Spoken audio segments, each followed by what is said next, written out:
우리 아침 저들에게 주신 하나님의 말씀은 사도행전 10장 33절 한 절 말씀입니다. 저와 여러분 한 목소리로 함께 합독하시겠습니다. 내가 곧 당신에게 사람을 보내었는데 오셨으니 잘하였나이다. 이제 우리는 주께서 당신에게 명하신 모든 것을 듣고자 하여 다음 하나님 앞에 있나이다. 아멘. 이는 하나님의 말씀입니다. 1997년 하버드 대학에서 데니얼 사이먼스와 또 크리스토퍼 샤블이라는 그런 사람이 한 가지 실험을 하였습니다. 그런 실험에 참여한 그런 학생들에게 동영상 하나를 보여주면서 과제를 주었는데요. 전에도 한번 제가 설교 시간에 한번 소개를 해드린 적이 있지만 아마 기억하지 못하시는 분들도 계실 거고 아시는 분들은 그냥 다시 한번 참고로 들으시면 좋겠습니다. 그래서 이 시간 동영상을 이번에는 보여드릴 거예요. 그 동영상을. 네, 그래서 이 실험에 여러분도 한번 참여를 해보시기를 원합니다. 그래서 이제 동영상을 보실 때에 흰 옷 입은 3명과 검정색 티를 입은 3명이 있죠. 그래서 여러분들이 해야 될 과제는 뭐냐면요. 지금 농구공이 2개 있습니다. 그래서 각 팀별로 자기 팀원에게, 그러니까 흰 옷 입은 사람은 흰 옷 입은 사람에게 패스를 할 거고요. 검은색 옷 입은 사람은 검은색 옷 입은 사람에게 패스를 할 겁니다. 그래서 여러분들의 과제는 뭐냐면 흰 옷 입은 사람만 보면 돼요. 그래서 그 사람들이 패스를 하는데 영상이 끝날 때까지 몇 번 공을 주고받는지, 그러니까 패스를 몇 번 했는지 그걸 세보시면 되겠습니다. 준비되셨나요? 예.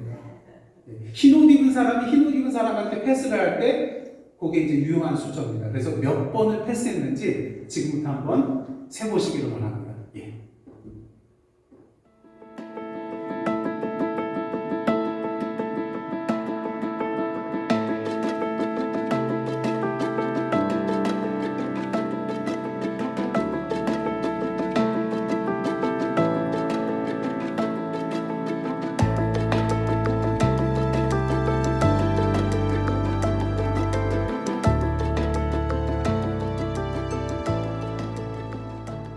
쉽죠?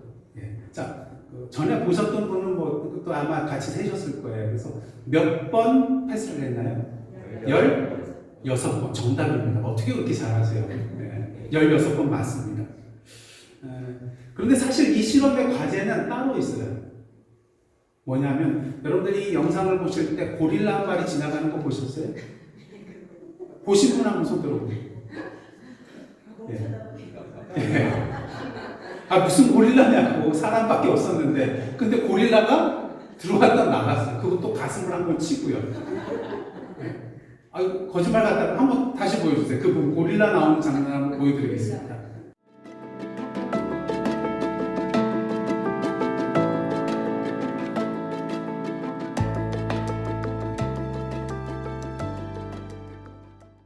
자, 그러다 고릴라 보신 분 한번 손 들어보세요. 근데 이 실험을 할 때 보면요. 그러니까 한 번도 이거에 대해서 알지 못하는 사람들에게 실험을 했더니 몇 퍼센트가 못 받냐면요. 50%. 그러니까 2명 중 한 사람은 이렇게 고릴라가 지나가는데도 가슴을 치고 가는데도 못 봐요. 근데 이 영상이요. 이게 원래 오리지널 처음에 만든 영상이 아니고 2010년에 다시 만든 영상이에요. 근데 다시 만든 데에는 이유가 다 있어요. 자, 그러면 고릴라를 보신 분들 중에 혹시 이 영상 속에서 뭔가 다른 하나가 또 바뀐 거 보신 분 계세요? 그 정답이 뭐냐면 이 뒤에 커튼 색깔이 바뀌었어요. 보신 분 한번 손 들어보세요. 무슨 색이 무슨 색으로 바뀌었어요? 빨간색이 골든 컬러로 이렇게 바뀐 것을 보게 됩니다. 근데 아마 이제 고릴라를 보신 분들 중에서 이것까지 인지하신 분은 아마 없으실 거예요. 그래서 이 실험을 통하여 이 다니엘 사이먼스하고 또 크리스토퍼 샤블리는요, 인간은 자신이 보려 하는 것만 본다는 이 명제를 이 실험을 통해서 입증을 했습니다. 여러분들 생활 속에서 어떻습니까? 듣고 싶은 것만 듣고 또 보고 싶은 것만 보고 그럴 때가 많잖아요. 네. 여러분 하나님께서는요, 말씀하시는 하나님입니다. 과거에도 말씀하셨고요. 오늘도 말씀하시고요. 앞으로 미래에도 계속해서 말씀하시는 분이라는 것입니다. 그러기 전에 작년에 저희가 금요 집회 때 다뤘던 블랙커비 목사님의 하나님을 경험하는 삶을 보면요, 하나님께서 성경과 기도와 환경과 교회, 즉 다른 교회의 지체들을 통하여 우리에게 말씀하고 계심을 강조하는 것을 우리가 보게 됩니다. 근데 이처럼 우리에게 말씀해 주시는 하나님이심에도 불구하고 우리가 자꾸 하나님의 음성을 제대로 듣지 못하는 이유는 무엇일까요? 여러 가지 이유가 있겠지만 앞에 실험에서 보셨다시피 우리의 관심과 시선이 다른 곳에 집중하고 있기 때문인 것입니다. 앞서 말씀드린 실험과 같이 우리 인간은 연약한지라 자꾸 보고 싶은 것만 보고 듣고 싶은 것만 듣고자 하는 그런 경향이 있기 때문인 것이죠. 그러다 보니 눈으로 보고 있음에도 불구하고 봐야 할 것을 보지 못하고 듣고는 있는데 정작 들어야 될 것을 듣지 못하는 그런 일들이 우리의 신앙 속에서도 일어나고 있다는 것이죠. 무엇을 말합니까? 오늘도 우리에게 말씀하고 계신 하나님께 문제가 있는 것이 아니라 누구에게 문제가 있는 거예요? 오늘도 듣지 못하는 우리에게 문제가 있다는 것입니다.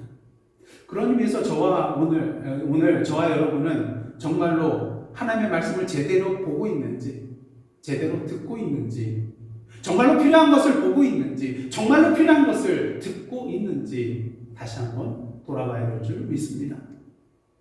오늘 본문이 들어있는 사도행전 10장의 말씀은요, 하나님을 경외하는 이달리아 부대의 백부장 고넬료가 베드로를 청하여 베드로가 와서 말씀을 전할 때에 그 가운데 성령이 임하셔서 그들이 예수 그리스도의 이름으로 세례를 받는 그런 이야기를 담고 있습니다. 10장 전체의 내용이 그거예요.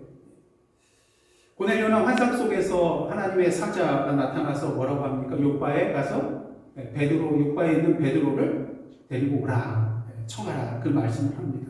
그래서 고넬료가 요바로 사람을 보내죠. 사실 유대인인 베드로가 이방인을 만나는 것은 무엇을 범하는 거예요? 율법을 범하는 거였어요. 그래서 베드로도 사실은요, 이방인들을 만나는 것에 대해서 좀 거리낌이 있었던 것 같아요. 그러게 하나님께서 베드로에게도 환상을 보내주셔서 여러분 아시죠? 부정한 것들이 담겨있는, 생물이 담겨있는 그릇을 내려오는 걸 먹으라 그러잖아요. 근데 내가 지금까지 이렇게 속되고 깨끗지 못한 것을 먹은 적이 없습니다. 부정한 거 먹을 수 없다 그러죠. 근데 내가 깨끗하다는 것을 네가 속되게 하느냐? 속되다 하느냐? 그러면 이 일이 3번이나 반복이 돼서 나타나는 것을 보게 됩니다. 무엇을 상징하는 것이죠? 그동안 부정하다고 생각했던 이방인들도 만날 수 있다는 거예요. 그리스도인이 될 수 있다는 거예요. 그래서 하나님께서 베드로에게 이런 깨달음을 먼저 주신 것이죠. 그래서 가이사랴에서 고넬료가 보낸 그런 사람들이 당도할 때 또 성령께서 말씀해 주셔가지고 그들과 함께 동행하며 나아가는 것을 우리가 보게 됩니다. 베드로 가이사랴에 당도하였을 때 고넬료는요, 그의 친척과 가까운 친구들을 모아서 베드로를 기다리고 있었습니다. 베드로는 하나님께서 자신에게 지시하셔서 부름을 사양하지 않고 완도라 하면서 도대체 무슨 일로 나를 불렀느냐 고넬료에게 묻게 되죠. 그때 고넬료는 자신의 환상 중에 하나님의 사자가 나타난 그런 일에 대해서 베드로에게 말을 해주고요, 이렇게 말을 하는 것을 보게 됩니다. 오늘 본문 38절 하반절 말씀 한번 다 함께 읽겠습니다. 시작. 이제 우리는 주께서 당신에게 명하신 모든 것을 듣고자 하여 다 하나님 앞에 있나이다. 그리하여 베드로는 고넬료와 그의 지한 사람들 모여있는 앞에서 하나님의 말씀, 설교를 하기 시작을 합니다. 예수님의 생애와 사역에 대해서, 십자가의 죽음과 부활에 대해서, 그리고 그는 심판자 되시는 분으로서 그를 믿는 사람들은 다 그 이름을 힘입어서 죄 사함을 받게 된다는 진리와 생명의 복음의 말씀을 그들에게 전하는 것을 보게 됩니다. 그리고 그때 뭐가 임하죠? 성령께서 그들에게 임하셔서 고넬료와 그 집안 사람들이 뭐래요? 방언을 하고 하나님을 높이는 일이 일어나는 것을 보게 됩니다. 마치 초대교회 성령 강림절의 사건, 그 사건이 재현되는 것 같은 그러한 일이 벌어지게 되죠. 그리고 그들도 누구의 이름으로 세례를 받게 되죠? 예수 그리스도의 이름으로 세례를 받게 되는 것을 보게 됩니다. 우리는 이야기 속에서 오늘 고넬료의 이 말에 주목하고자 합니다.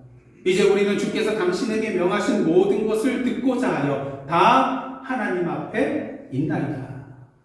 무엇을 말합니까? 지금 우리는 하나님 앞에서 말씀을 듣고자 한다는 것이죠. 그렇다면 하나님 앞에서 듣는다는 것은 우리에게 무엇을 의미하는 것일까요? 크게 4가지로 이 시간 은혜를 나누고자 합니다.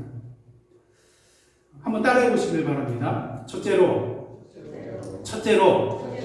하나님 앞에서 듣는다는 것은 지금 듣는 것입니다. 고넬료가 처음에 말할 때 뭐라고 하냐면요. 이제 우리는 언제요? 이제 우리는 이렇게 말을 하고 있습니다. 무엇을 말합니까? 하나님의 말씀을 들어야 하는 시간은 내일이 아니라 모레가 아니라 바로 오늘 이 시간 지금이라는 것이죠. 왜? 하나님께서 우리에게 말씀하고자 하시는 시간이 바로 지금이기 때문이죠. 크리스 페블이라는 그런 사람의 미지근한 그리스도인의 이런 7가지의 습관이라는 그런 책이 있는데요. 그 책을 보면 이 책의 제목처럼 우리로 하여금 영적으로 무기력한 삶을 살게 하는 여러 나쁜 습관들에 대해서 우리에게 소개를 하고 있습니다. 무려 77가지예요. 근데 그 중에 62번째의 습관이 뭐냐면요. 영적으로 미루는 습관을 가지라.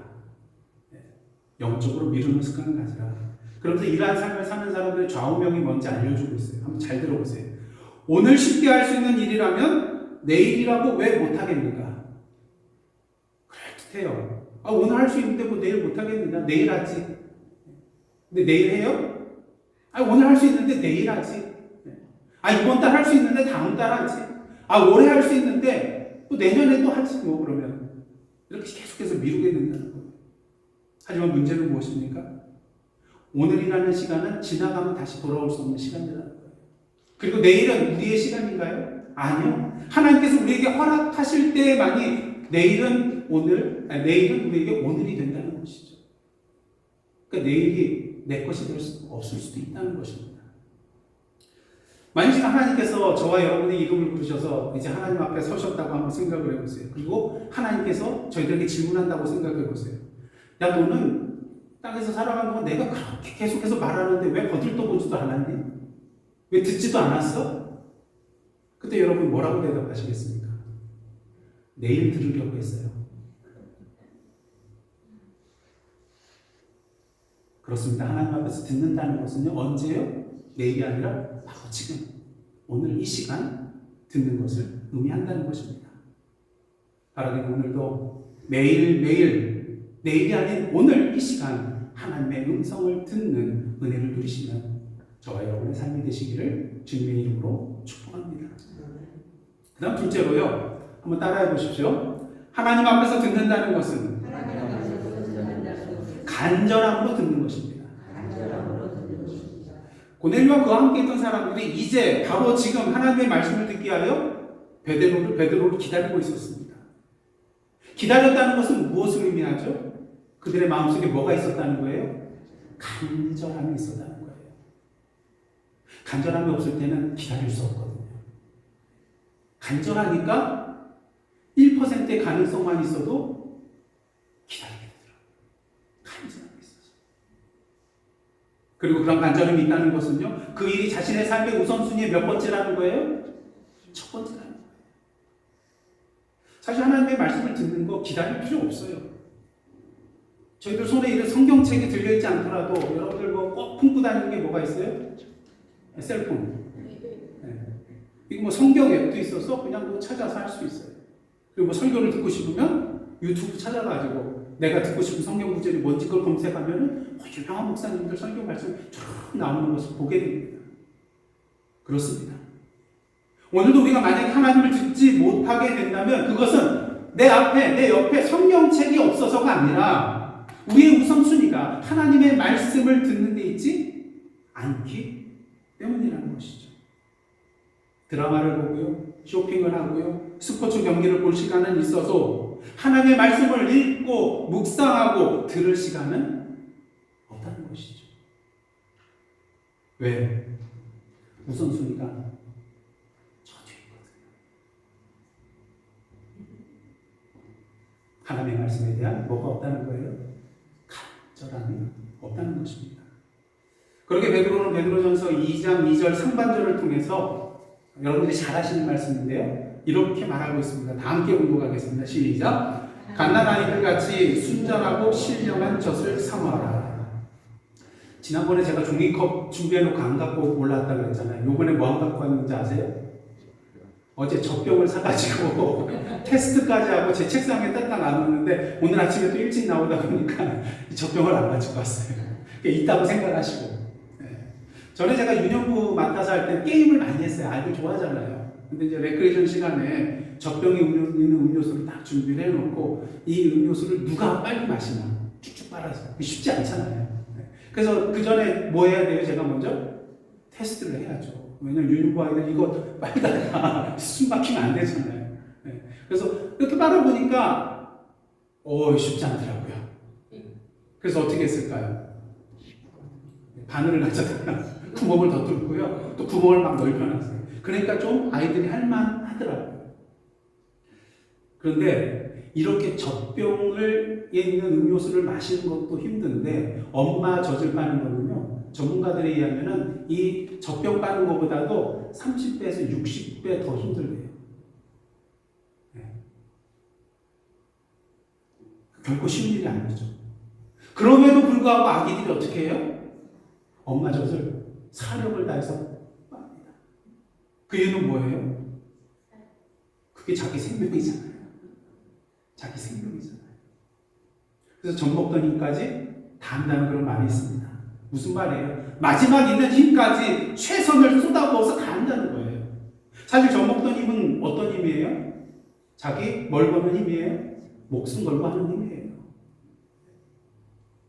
바라기는 젖 먹던 힘을 다하여서 목숨 걸고 주님의 말씀을 간절히 사모하는 저와 여러분 되시기를 원합니다. 진리와 생명이 되시는 그 하나님의 말씀을 듣는 것이 우리의 삶의 가장 첫 번째 우선 순위의 자리에 있는 저와 여러분의 삶이 되기를 간절히 원합니다. 그렇게 하나님의 말씀을 듣는다는 것은 하나님 앞에서 듣는다는 것은 간절함으로 듣는다는 것입니다. 그 다음 셋째로 또 따라해 보시길 원합니다. 하나님 앞에서 듣는다는 것은 하나님의 말씀으로 받는 것입니다. 고넬료가 말했어요. 이제 우리는 주께서 당신에게 명하신 모든 것을 듣고자 하여 다 하나님 앞에 있나이다. 여러분 지금 고넬료가 누구 앞에 있어요? 베드로 앞에 있어요. 하나님 앞에 있는 게 아니라 베드로 앞에 있습니다. 그렇다면 우리가 하나님 앞에 있나이다 라는 이 고넬료의 표현은 무엇을 의미합니까? 지금 베드로가 전해줄 그 말씀을 베드로의 인간적인 말이 아니라 누구의 말씀으로 듣는다는 거예요? 예, 살아계신 하나님의 말씀으로 받아들이겠다는 거예요. 물론 누군가 이런 말을 할 수 있습니다. 베드로 정도는 그래도 저희가 하나님의 말씀으로 받아들일 수 있겠죠. 예, 우리 예산항 선교회 담임 목사인 하영택 목사의 말을 과연 전체가 하나님의 말씀으로 받을 수 있을까요? 왜 이렇게 확신이 없으세요? 네, 감사합니다. 나 한 표 받았어요. 사실 성경 말씀이라면 이거 뭐 여기도 좀 오류가 있어요. 왜냐면 그 오리지널 텍스트는 없고요. 또 이것을 필사하는 것이고 또 사람의 기억에 따라 조금 다른 부분이 있거든요. 그래도 이 성경은 하나님의 말씀으로 우리가 어느 정도 받아들일 수 있는데 뭐 확실하게 받아들이죠. 매 주일마다 강단에서 이제 설교하시는 그 목사님의 말씀들은 정말 이걸 다 하나님의 말씀으로 받아들일 수 있느냐 이런 질문을 받으면 일리가 있죠. 여러분도 공감되시죠? 답하기가 어려우시죠? 하지만 속으로 다 답하셨을 거예요. 나름대로. 네. 왜냐하면 오늘도 설교를 하시는 목사님들 그 설교 내용 가운데는요 잘못된 정보가 있을 수 있어요. 그리고 실수가 있을 수도 있고요. 또 신학적으로 뭔가 좀 잘못된 것이 있을 수가 있습니다. 그런 면에 있어서 주일마다 선포되는 그 설교의 말씀 그 자체, 그 문자 하나하나가 다 하나님의 말씀이라고 우리가 인정할 수는 없을 거예요.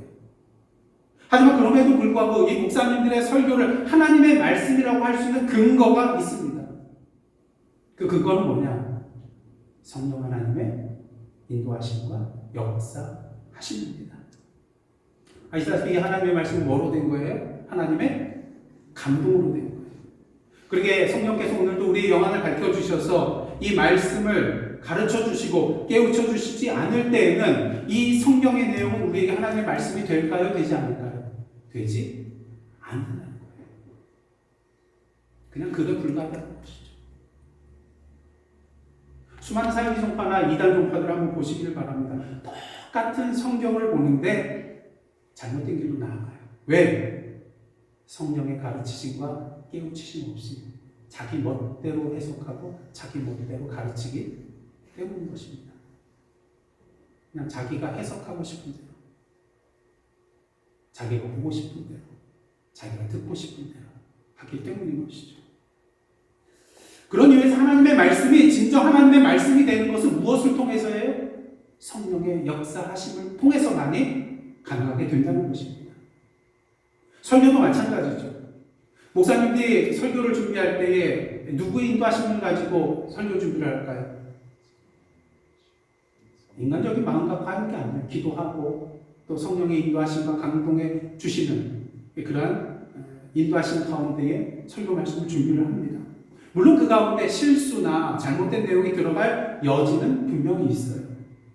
하지만 중요한 사실은 이러한 실수와 잘못된 내용이 들어가서는 안 되겠지만 듣는 성도들이 성령의 인도하심을 간구하고 설교를 들을 때에는요, 하나님께서 역사해 주신다는 거죠.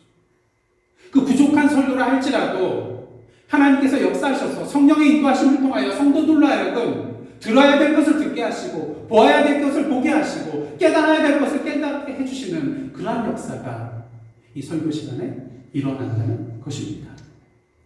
그러게 어떤 때는요, 제 설교에 대해서 어떤 나눔을 하시는 걸 들을 때 되면 이런 경우도 있어요. 제가 전혀 설교 준비를 할 때 의도하지 않은 내용인데 어떤 분은 거기에 대해서 큰 깨달음을 얻고 또 감동을 얻고 결단하게 된다는 것입니다. 누가 역사하신 거예요? 성령께서 역사하신 것이라는 것입니다.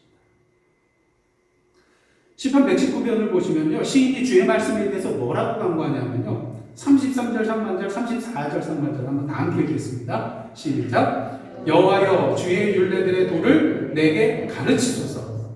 나로 하여금 깨닫게 하여 주소서. 인간이 기록한 성경이에요. 인간이 전하는 설교 말씀이에요. 하지만 앞서 말씀드린 것처럼 오늘도 하나님께서는 다양한 방법으로 성령님을 통하여 우리에게 말씀해 주고 계십니다. 그러게 이 성경의 내용에 대하여, 설교의 내용에 대해서요, 도대체 여기 오류가 있지는 않을까? 어디에 포커스를 맞춰요? 잘못된 게 뭐가 있나? 오류가 뭐가 있나? 여기에 포커스를 맞추고 이걸 찾기에 혈안이 돼서는요, 결코 하나님의 말씀이 하나님의 말씀으로 다가올 수가 없게 됩니다. 그럼 어떠한 자세로 나가야 될 것인가? 이 성경 말씀을 통하여 또 목사님의 설교 말씀을 통하여 오늘 하나님께서 나에게 주시고자 하는 말씀이 무엇인가? 거기에 포커스를 맞추고 나가야만 한다는 것이죠. 그럴 때 성령께서요, 우리 가운데 역사하셔서 우리가 들어야 될 것, 보아야 될 것, 깨달아야 될 것, 결단해야 될 것, 이 길로 분명히 인도해 주실 것입니다. 그러기에 제가 항상 예배 시간 몇 분 전에 오라고 부탁을 드립니까? 적어도 10분 전에는 오시라는 거예요. 그 시간에 뭐 해야 될까요? 성령님께 간구해야 됩니다. 오늘도 예배 시간을 통하여 임하여 주옵소서. 보아야 될 것을 보게 하시고 들어야 될 것을 듣게 하시고 깨달아야 될 것을 온전히 깨닫게 하여 주옵소서. 그리고 뭐 해야 돼요? 그날 본문 말씀이 뭔가 보고 미리 묵상을 하는 것. 이러한 가운데 성령께서 분명히 여러분의 역사하시는 것을 분명히 경험하게 될 것입니다. 그럴 때 이 설교 시간에 인간적인 한 목사의 소리가 들리는 것이 아니라 바로 살아계신 하나님의 음성이 들리기 시작할 것입니다. 이 은혜를 누리시는 저와 여러분의 말씀의 시간 되시기를 원합니다. 그 다음 마지막으로요, 다시 한번 또 따라 하시길 바랍니다. 하나님 앞에서 듣는다는 것은 거주하는 것입니다. 바울은 디모데후서 3장 14절에서 디모데에게 이렇게 권면하고 있습니다. 14절 보시면요, 너는 배우고 확신한 일에 뭐 하라고요? 거하라. 거하라.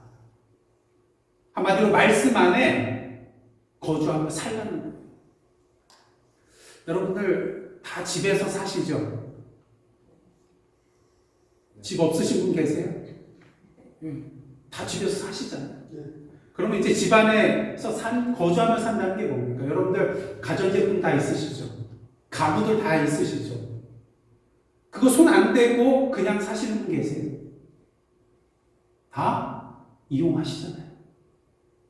그게 거주의 개념입니다. 집안에 산다는 것, 집안에 거주한다는 것은요, 그 안에 있는 모든 것들을 다 뭐 하면서 사는 거예요? 누리면서 사는 것을 의미합니다. 마찬가지로 이 하나님의 말씀 안에 거한다는 것은 뭐예요? 그 말씀의 능력을 우리의 삶 가운데 온전히 누리면서 살아가는 것을 의미한다는 것이죠. 그렇다면 이 하나님의 말씀의 능력은 무엇일까요? 디모데후서 3장 16절 17절 말씀 함께 읽겠습니다. 시작.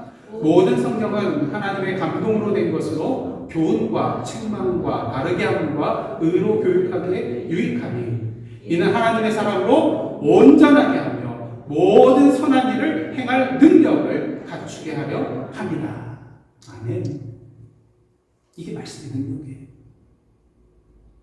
그러게 무디 목사님께서는 이런 말을 하셨습니다. 한번 잘 들어보세요. 성경은 지식을 증가시키라고 주신 것이 아니라 삶의 변화를 위해 주신 것이다. 우리가 살아가는데 가장 큰 기적이 뭔지 아세요? 내가 변하는 거예요. 내가 변하는 거. 그것만큼 어려운 게 어디 있어요? 내가 변하는 거. 이 무디 목사님의 말을 통해서 우리가 알 수 있는 게 뭡니까? 하나님의 말씀의 내용을 아는 것과 그 말씀의 내용대로 사는 것은 별개의 문제라는 거예요. 다른 차원의 문제라는 거예요. 근데 우리는 그렇죠. 성경 말씀 많이 알고 있고 요절 말씀 많이 외우고 있으면은 말씀대로 사는 거죠. 그게 아니라는 거예요. 고넬료가 지금 하나님 앞에 서 있다고 말하는 이유가 무엇입니까? 하나님의 말씀을 듣고 그 말씀을 누리기 위해서예요. 사도행전 10장 이후로 성경에는 고넬료의 이름이 나타나지 않고 있습니다. 그래서 그가 그 다음부터 어떠한 삶을 살았는지 우리는 알 길이 없어요. 하지만 우리는 오늘 사도행전 10장의 말씀을 통해서요, 그가 어떠한 삶을 살았을지에 대해서 확신할 수 있습니다. 어떻게 해요? 베드로가 설교를 할 때 고넬료와 그 집안 사람들에게 뭐가 임했어요? 성령께서 임하셨고요, 예수 그리스도의 이름으로 세례를 받았거든요. 시편 119편 아까 함께 공독했는데 이제는 온전하게 33절 34절 말씀 전체 나눠보도록 하겠습니다. 제가 공독해 드리겠습니다. 여호와여 주의 율례들의 도를 내게 가르치소서. 왜요? 내가 끝까지 지키리라.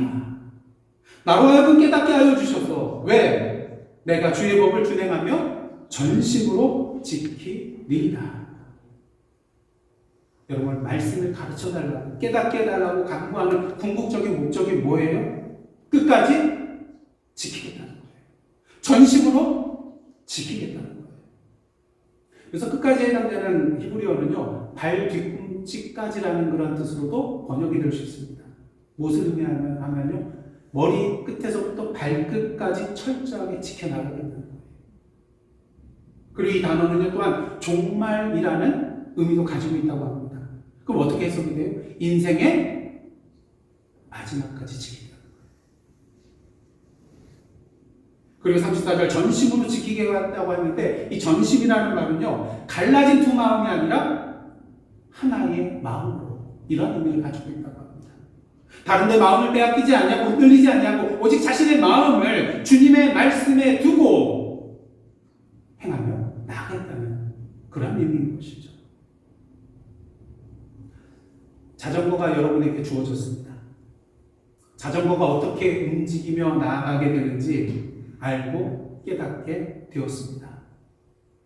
자, 그럼 이제 무엇을 할 차례인가요? 힘차게 페달을 밟아 앞으로 나아가야 할 때입니다. 바라기는 하나님의 말씀에 대하여 그저 듣기만 하고 만족해하는 것이 아니라 그 말씀에 거주하며 그 말씀을 우리의 삶 가운데 살아냄을 통하여서 그 하나님의 말씀을 기쁨으로 맛보고 누리며 그 말씀의 능력으로 살아가시는 저와 여러분의 삶이 되기를 주님의 이름으로 축복합니다. 하나님의 말씀을 하나님 앞에서 듣는다는 것은요, 내일이 아닌 오늘, 지금 이 시간 듣는 것입니다. 우선순위를 가장 첫 번째 두고 간절함으로 듣는 것입니다. 성령의 인도하심을 통하여 살아계신 하나님의 말씀으로 받는 것입니다. 그리고 무엇보다도 그 말씀 안에 뭐 하는 거죠? 거주하는 것입니다. 2024년 안에 하나님 앞에서 듣는 자, 듣는 교회로 살아가시는 저 여러분 되시기를 주님의 이름으로 축원합니다. 기도하시겠습니다. 하나님, 2024년 안에 하나님 앞에서 듣는 성도, 하나님 앞에서 듣는 예사랑 선교교회로 나가게 하옵소서. 저희들의 힘만으로는 부족하오매 오늘 진리의 영신 성령이시여 우리의 삶 가운데 충만하게 임하여 주시사 저희를 당신의 진리와 생명의 길로 인도하여 주옵소서. 예수님의 이름으로 기도드리옵나이다. 아멘.